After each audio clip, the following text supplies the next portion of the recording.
So today we're going to look at the topic of the wrist. So if I am in a push-up position, I'm putting my wrist into extension. We're going to look at what the wrist is used for in kind of an exercise realm.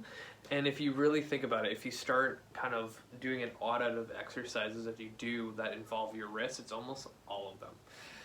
So number one is having enough extension in your wrist, meaning going down this way.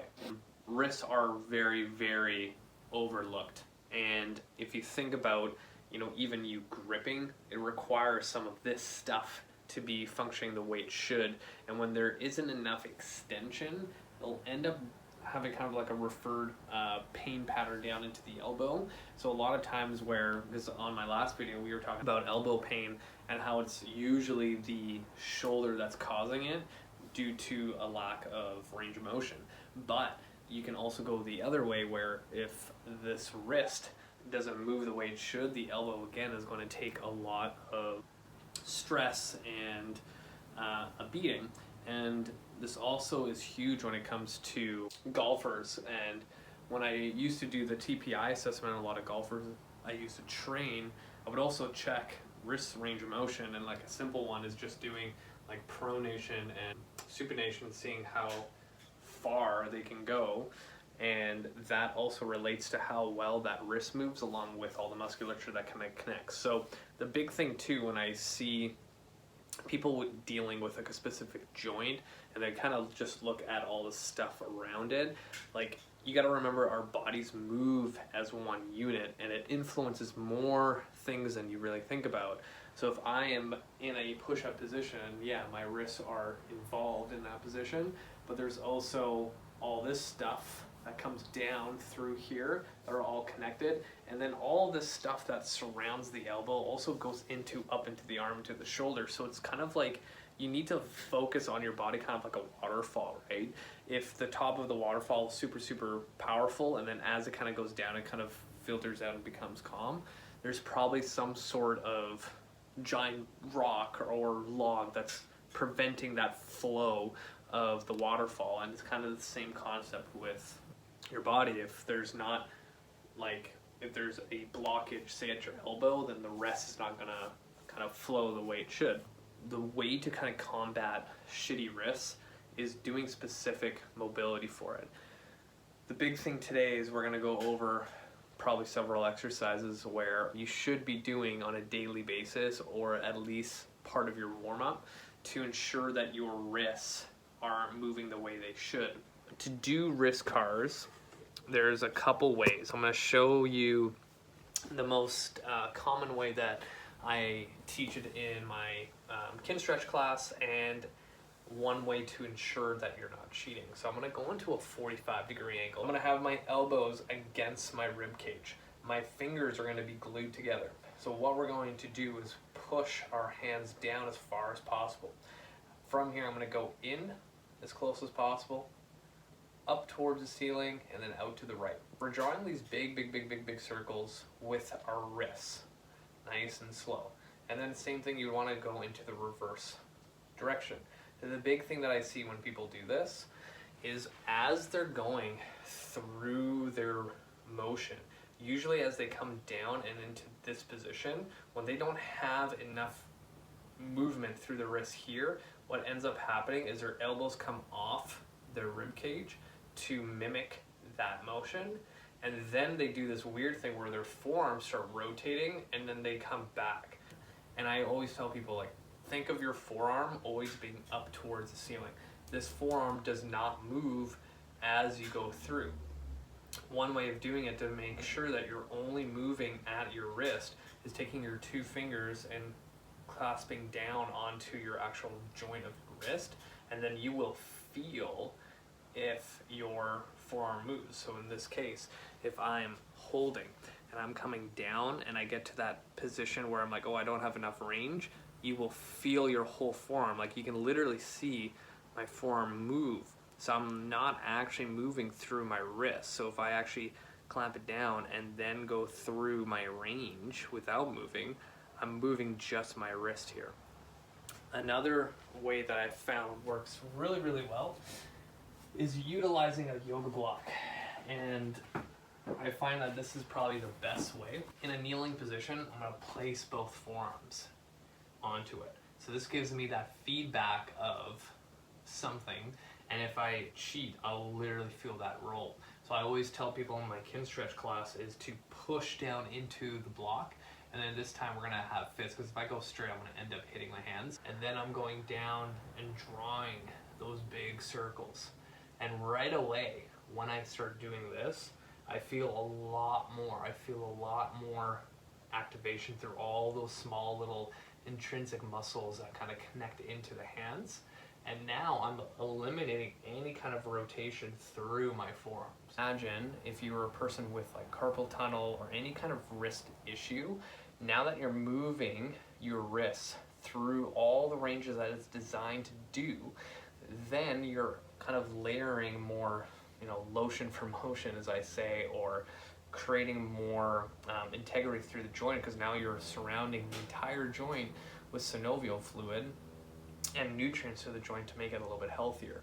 And just like I say with everything else, if you don't use it, you end up losing it. The next thing is to add in some sort of pails and rails component. So if you remember from watching my other videos, we do pails and rails to influence tissue change and lay down the direction of where you want more range of motion. So in this case, we are looking for more extension, because most of us do wrist stuff here. We don't really go into these positions at all unless we're trying to piss off our nerves that kind of run down through here. So ideally, what we would do is take either wrist, you can go at the same time into extension. In this position, I would be holding for about 2 minutes. At the top of the 2 minutes, I'm going to take these fingers here and push down into the floor as hard as possible. You're going to feel a lot of stress and stretch through this part of the forearm. And then after 10 seconds of me pushing down into the floor, I'm going to notice I'll be able to go a little bit further.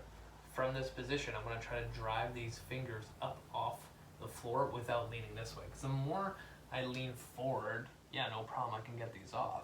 But if I have myself in my end range and then try to lift up, now I'm working the joint itself back here as much as possible. So I'm not kind of lifting, I'm lifting for 10 seconds. So now we have a pails and rails contraction. And a lot of times when I get into these positions, usually the wrist and ankle are kind of the same. I like just to move it a little bit and just get blood flow back to it. The other thing that I want to do as well, because the wrist is influenced a lot by the elbow, is also throw in things like elbow cars. And if you watched my previous videos on the shoulder, and I think even with the elbow too, we've covered elbow cars quite a bit, so I'm not going to get into that. The other thing that I would want to put in here as well is some sort of soft tissue work. So again, you're not going to throw your body onto a foam roller. You're going to use a massage ball or lacrosse ball, whatever you have, against a wall. Placing the ball kind of in this fleshy part. So again, with my tattoos, you can't really see, but if you flex like a bicep shot, this guy will pop out. So if I press here and relax, you'll see that kind of push off. So you got one big muscle here, more muscles that kind of connect through here. So all this fleshy stuff is where you want to roll on. So if I have the ball against the wall here, and all I'm going to do, I take my left hand, this is my right arm, clasp it, and I'm just rolling back and forth against the wall. Just rolling back and forth through here. I can also throw in going into a bit of flexion and then rolling, so I can now tense up this stuff and I can release it. I can also rotate a little bit in both ways, supination and pronation, to get different points of it. And then on the inside, same idea. You can lean the ball, get in, and roll back and forth. All of it is kind of just getting the right angle for this stuff. Really, for wrists, it comes down to gaining more range of motion, and then you can start adding things like grip training.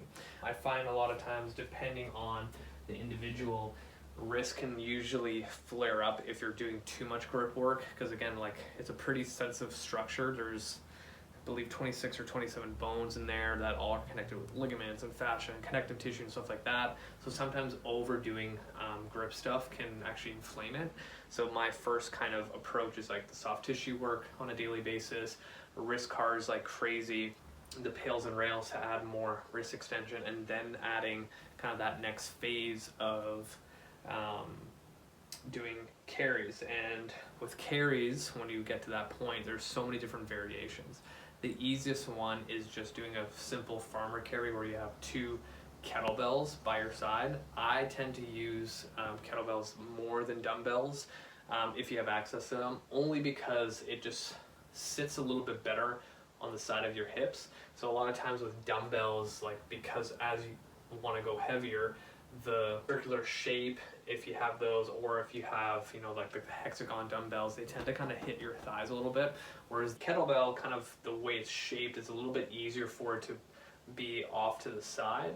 And a lot of times too, when I want to do farmer carries, I'm not only thinking about, you know, forearm strength and wrist integrity, I'm also thinking about rotator cuff activation. So when I do carries, when I coach it, you know, if I have 2 kettlebells by my side, I don't have them tight here. I'm actually pushing out about 20 degrees and adding about 20 to 30 degrees of like external rotation to get all my rotator cuff muscles activated. So that's kind of like the simplest type of carry to kind of introduce it.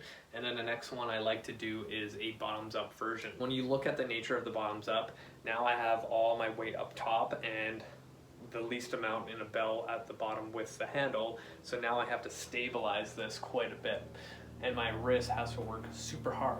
The one thing though, to make this a little bit more specific to your wrist itself, is your knuckle position. So anytime you go into a bottoms up position, so if I just started off the side and I swing it up and I'm like ready to do a carry, you'll notice that my knuckles are pointed out to the side. If I want to really focus on getting my wrist stabilizers going, I'm going to get those knuckles pointing towards the ceiling. But when I do that, I also got to make sure that this is in a neutral position. Now I can feel all of this stuff activate really quickly to get things moving a little bit more. So now you are required to do a lot more stability work. So that's also another way to combat if you have, say, kettlebells that are only up to 12 kilos, for example, and you want to do bottoms up, but it feels too easy or whatever it is, or you want to do a farmer carry, but you don't have heavier bells, you just go bottoms up and straighten out those wrists, and all of this stuff is going to work double time. So that's kind of my, let's say, process to regaining range of motion, getting out of pain, and building resilient wrist. A lot of stuff too, what people don't think about is, like, if you're deadlifting heavy enough, you can add a tempo where, you know, say you come up into your deadlift, you're holding the barbell at the top for like 5 seconds and then coming down. Those forearms are going to burn, your wrists have to stay in a strong position to keep that up. You can also do that with dumbbell rows. I like adding a pause at the top while you're holding for about 2 to 3 seconds, and again, all this stuff that's connected to the wrist have to work double time for it. That being said, there's a couple other things that you can do for wrist injuries specifically. Again, you need to go get assessed to figure out what the hell it is, because there's so many different things that can happen to your wrist. But primarily, a lot of times when it comes to just a flare-up or whatever it is, things like cupping can work really well. Kinesio tape, rock tape can work really well. Flossing it, if you don't know what flossing is, look it up.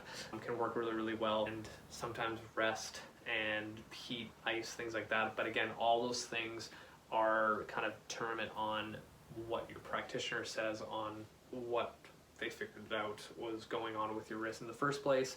But overall, if you just move those wrists the way that they're designed, because a lot of times pain in joints are caused by inactivity. And usually this is where, like, exercise is the answer. Like, the amount of times that I see patients in the clinic that are inactive and this hurts and that hurts, and I'm like, hey, when was the last time you, like, were active, went to the gym? And they're like, 10 years ago. And I'm like, if you were training, like, all that stuff wouldn't be happening right now, or if it did, it would be on such a smaller scale, and you'd you know, get through any kind of painful pattern a lot quicker than, you know, you coming every single week. But at the end of the day, you know, movement is medicine. The more you can move, the better it is. Thank you guys for watching. Thank you for reaching out. A lot of you have been listening to me and DMing me that, hey, I can't do this in my deadlift, this hurts, or my hip does a weird thing, or my hip is pinching. And you know what, I'm more than happy to give you advice, more than happy to help in any kind of way. So hit the show notes, add me on Facebook, add me on Instagram, subscribe to my YouTube channel if you haven't, and I think that's it. Thank you guys for listening and watching. You guys are amazing. Till next time.